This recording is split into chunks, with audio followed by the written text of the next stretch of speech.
Welcome to a new episode of Outside the Panels with your host, Johnny the Machine Hughes.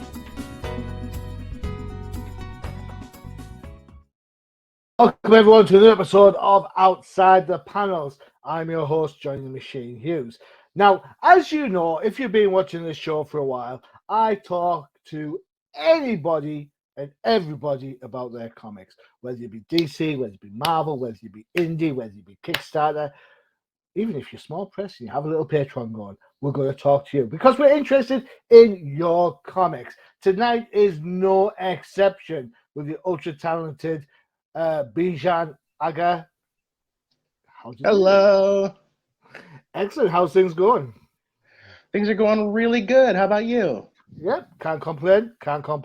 You know, had a nice, lovely day off work, so always good. Always good. Well done on your book. Talk to us about your book. It's Time Wars. Yes. So the Time Wars were invented as sort of a challenge between me and some friends. We were really deep into some role-playing games, and we've been playing some really out there ones, so some like the Ninja Turtle ones and the Star Trek ones. And they wanted me to come up with a new RPG. And so they put a bunch of ideas in a hat, and I drew ideas out of the hat. And the ideas I got were time travelers, vampires, and superpowers. So, all right, okay. So I decided to make an RPG about a group of people from the deep future who are coming back in time to try and rewrite history by eliminating the vampire influence on our history. That the vampires are constantly creating social inequity. They're constantly creating war and poverty so that they can feed in the darkness. So I've been able to explore this through different kinds of mediums. So we're working on a video game, we're working on the second edition of the role-playing game now, and now I have a comic where I get to explore it from the perspective of someone who's on the ground in the Time Wars. Not one of the time travelers, but one of the people who's being contacted by these time travelers. So, of course, whenever you're writing a story, you want to write what you know. Right. And so as a trans Muslim person, I decided to write a character who was trans and Muslim. And so she has been contacted from the future, from the 161st century. And she's been given these, that's the distant point in our universe is the 161st century. They're coming back and they're going to help us with their knowledge from that far in the future. Cool. And so they arm her with these fantastic tools and they guide her as to where to go to fight these monsters. And so it was an opportunity for me to sort of join in the storytelling tradition of like Peter Parker, for example, who is just sort of an everyman, right? He has all of these normal everyday pressures and he has to balance that with the huge responsibility of being Spider-Man.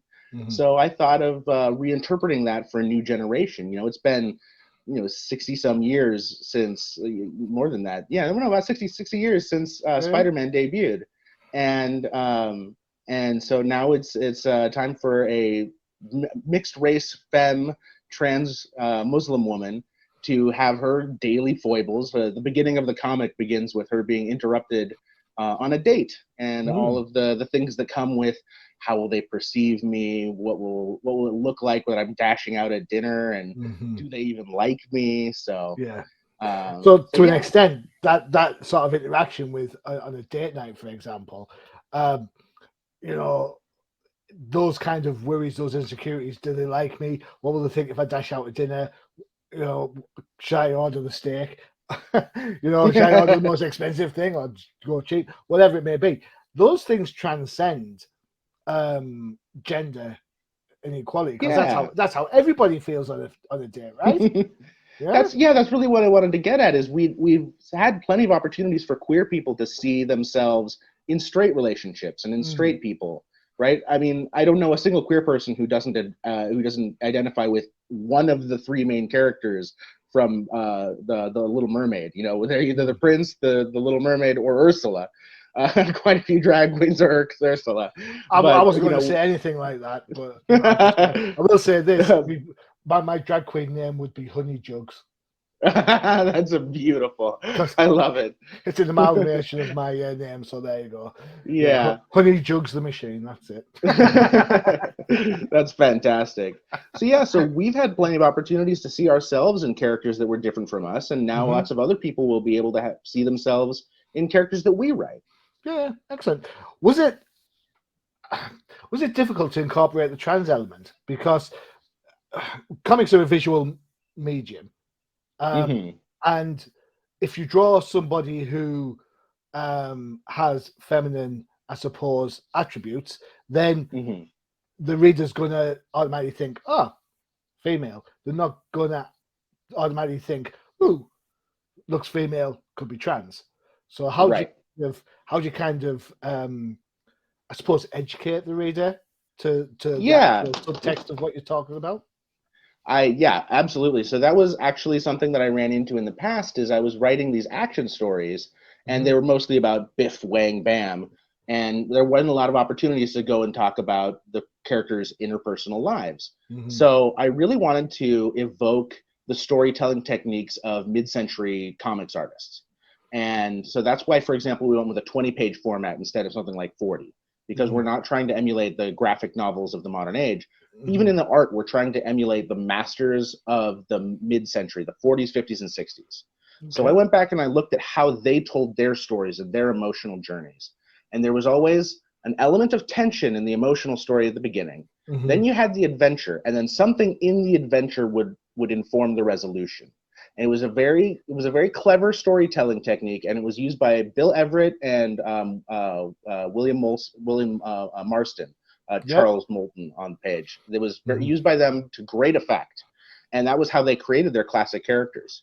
So I wanted to learn from the masters, and I decided to model my comic book structure off of the structure of those old 20-page comics that I say I grew up on them. I'm not that old, but what happened was don't you be looking at my gray hair when you say that. That's if you look at my gray hair. I'm hiding it, but I'm pretty gray myself.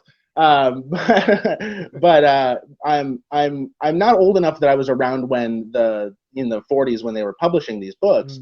But what happened was I was in my childhood in the late 80s, early 90s, and I didn't have enough money for comics. So what we did is we went down to the local library, and they had these big reprinted editions, just the black and white lines on the yellow pulpy paper, and they were thick as a dictionary. And they had, 150 comics in them each. And that's how I engaged with the comics of the 40s and the 50s and the 60s. Jack Kirby, Harry G. Peter, Bill Everett, the real classics. And that's what I wanted to evoke in this comic. It's funny you mention William Marston, obviously recognized as Wonder Woman. Wonder Woman's such a gay icon across the world. So is there a lot of Wonder Woman inspiration in Time Wars? Oh, absolutely.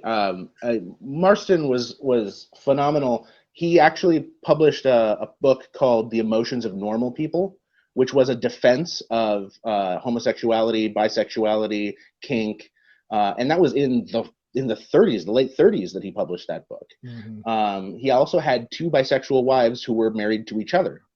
And they were a huge part of the inspiration for the comic as well. So I had read the original Wonder Woman run in my library back in the day. But before I started to write this comic, I went back and I read the first 100 issues of Wonder Woman, and including Marston's run, onto Joy Hummel's run, and then into that. And yeah, it takes a hard dip after Joy Hummel's run, but. Did you see the movie about him? The movie about him? No, I haven't had. Oh no, the movie about him. Yes, I did see the movie about him. I loved that movie. Yeah, beautiful. Dr. Marston and the Wonder Women. I saw it on Hulu, which means it should still be available there if people want to check it out. I'm in the UK, so it's not available for me. But I have seen it might be available on Star on Disney Plus. Yeah, I've seen it, so it's fine. It's good. I thoroughly enjoyed it. So we talk about diversity in comic books a lot. We talk about how there's a lot of characters feel forced in their, I suppose, their diverse nature. It's like, so right. Someone like DC will say, right, we need a character that looks like Boof. and there you go.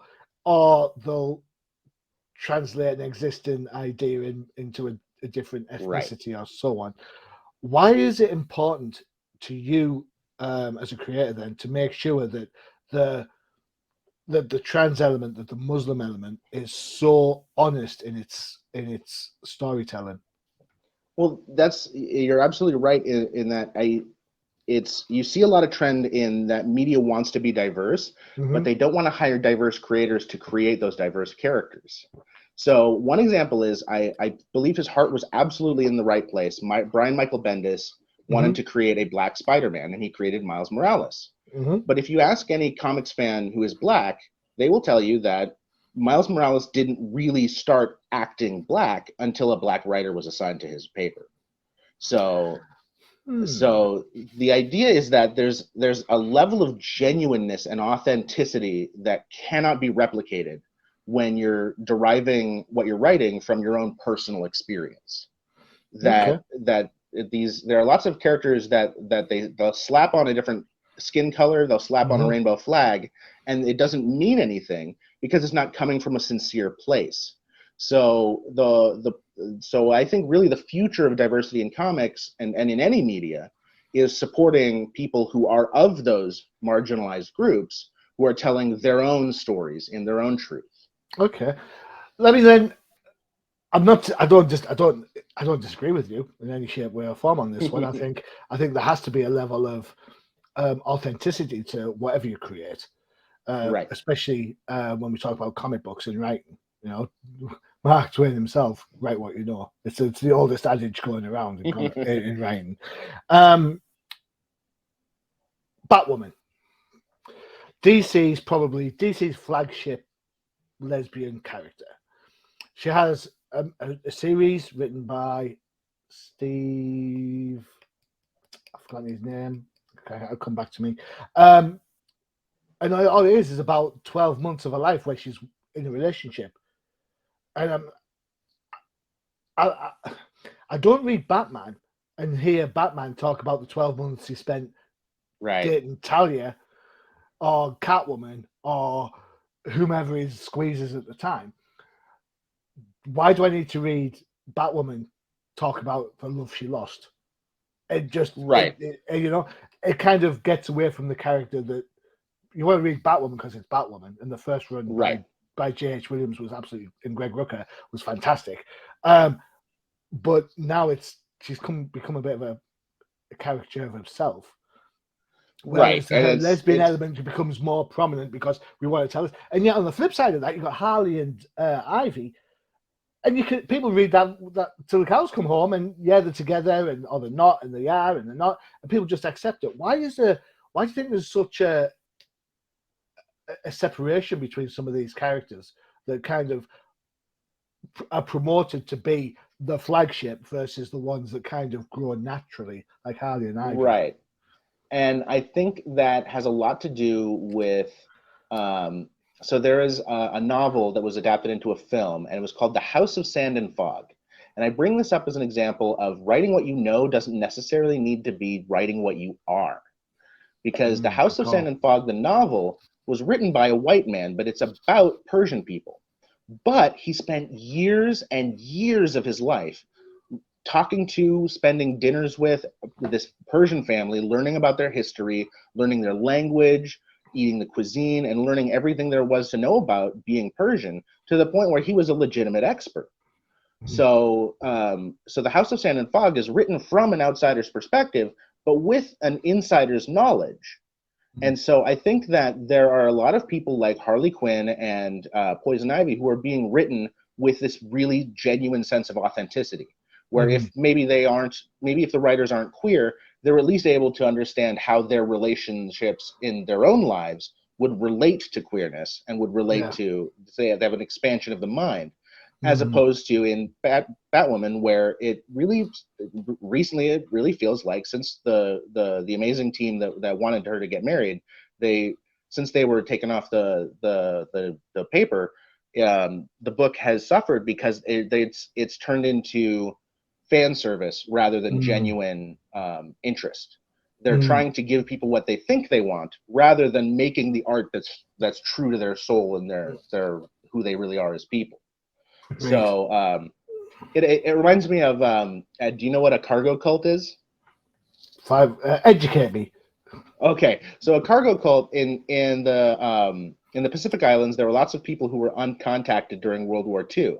When World War II happened, the Japanese Americans came, and the first thing that the indigenous people noticed was that these machines were dropping off food.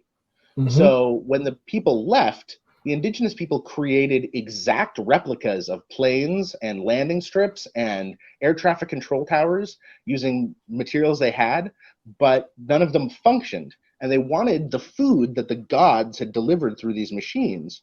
So they had replicated the form, but they had none of the function. And that's what I see with a lot of these comics that are trying to deliver stories that they think the audience wants, rather than just being artistic expressions of the person's genuine self. It's interesting because I've been on the hill recently that Carol Danvers and Jessica Drew should be together. Their relationship over years have just sort of melded. And I've spoken to loads of people who said, yeah, they absolutely should, but Marvel will never do it.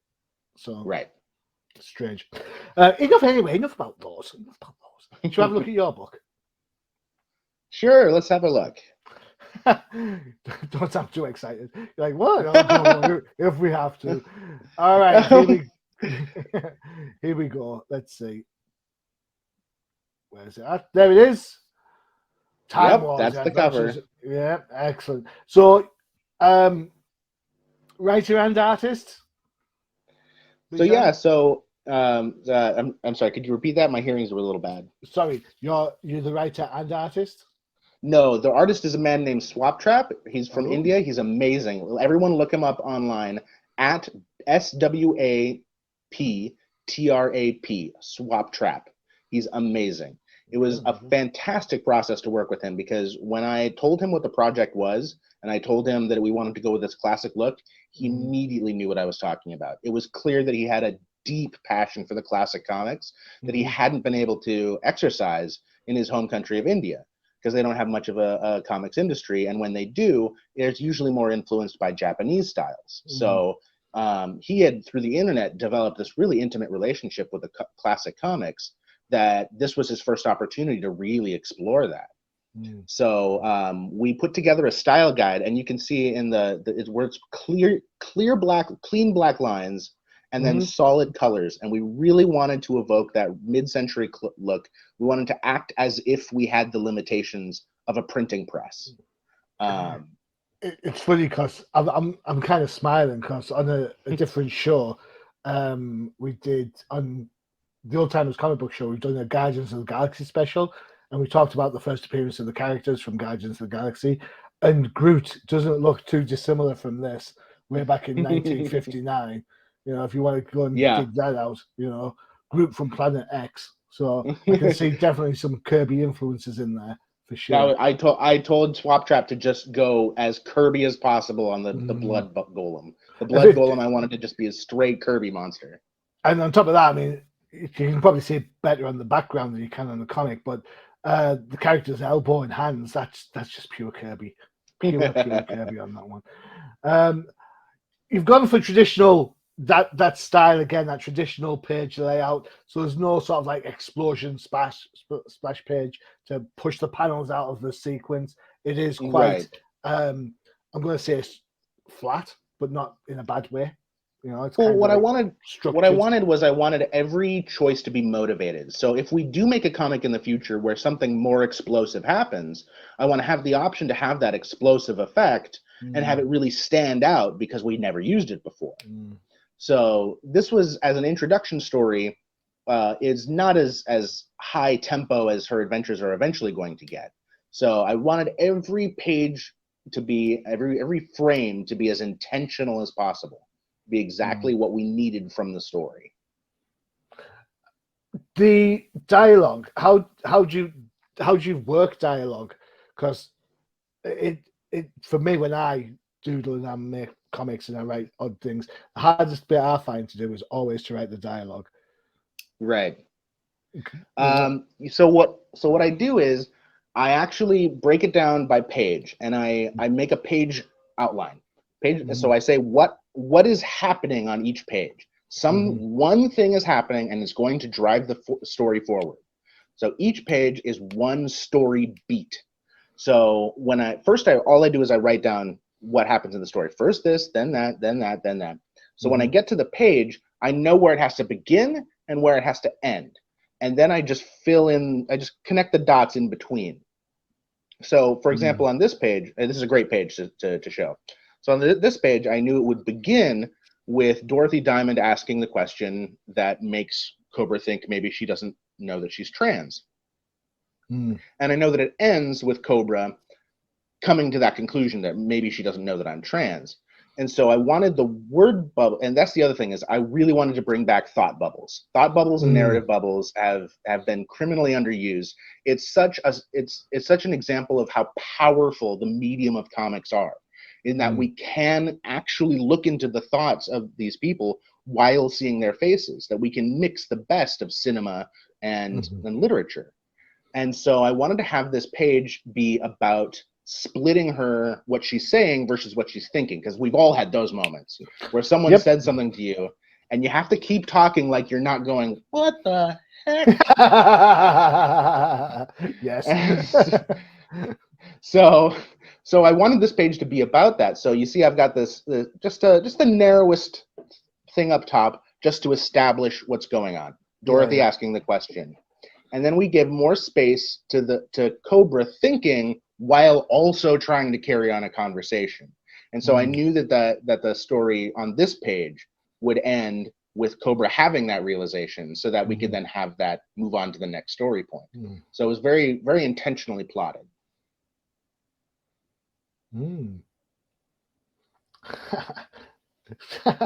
Fortune cookie tells her where the crime is. Yeah.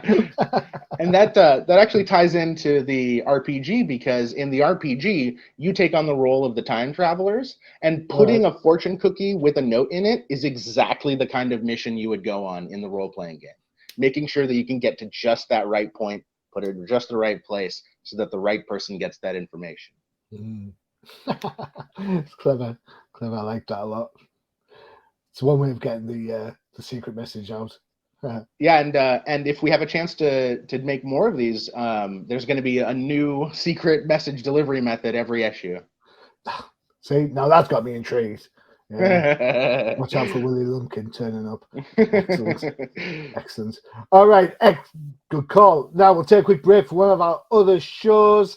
Let me just find an advert. Which one should we go? Well, you know what, I've mentioned it already, so I think it's probably a good time to hit this one. It's the Old Timers Comic Book Show.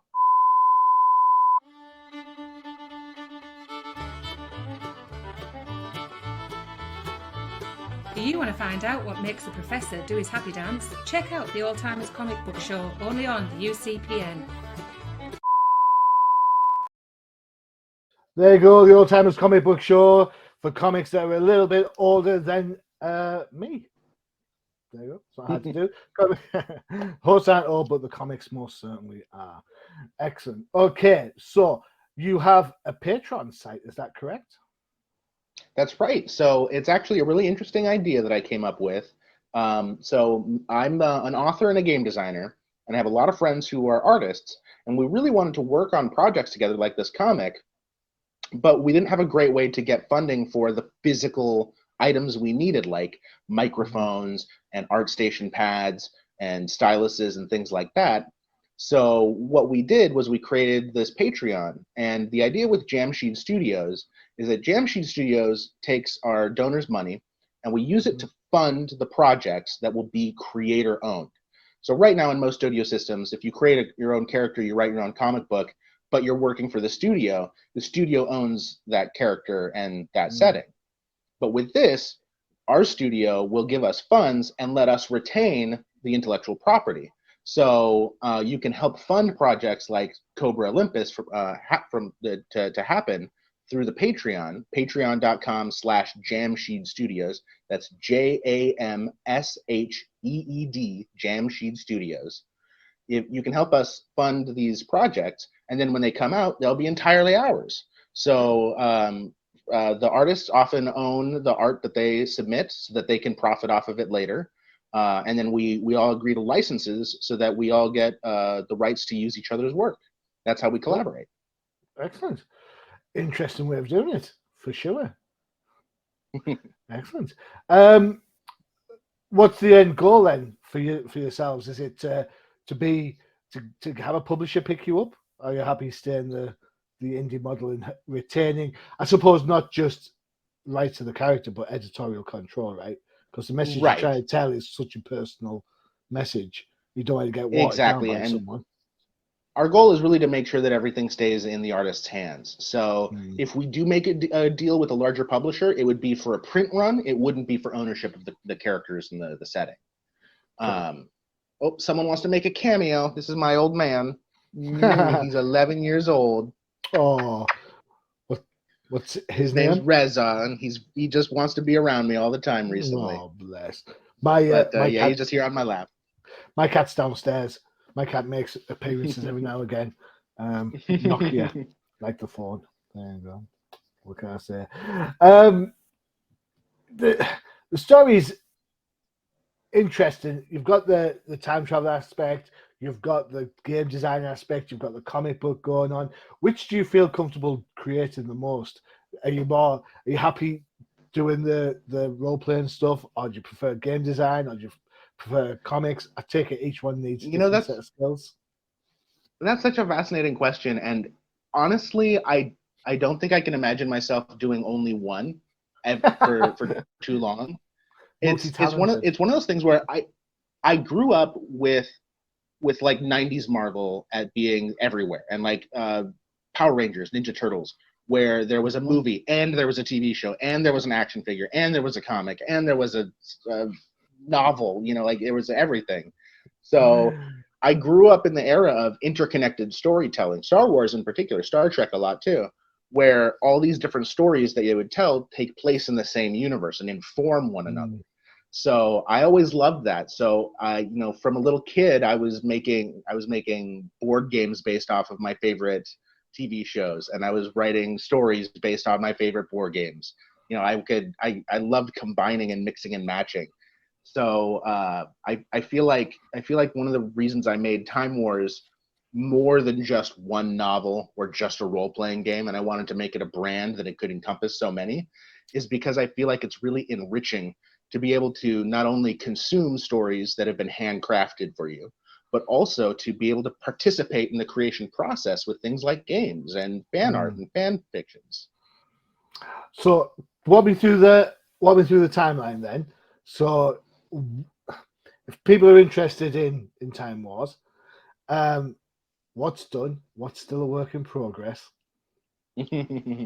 All right, so what we have right now is we have the first edition of the role-playing game available on itch.io. So if you go to itch.io/JamsheedStudios, you can download a PDF for free of the first edition role-playing game.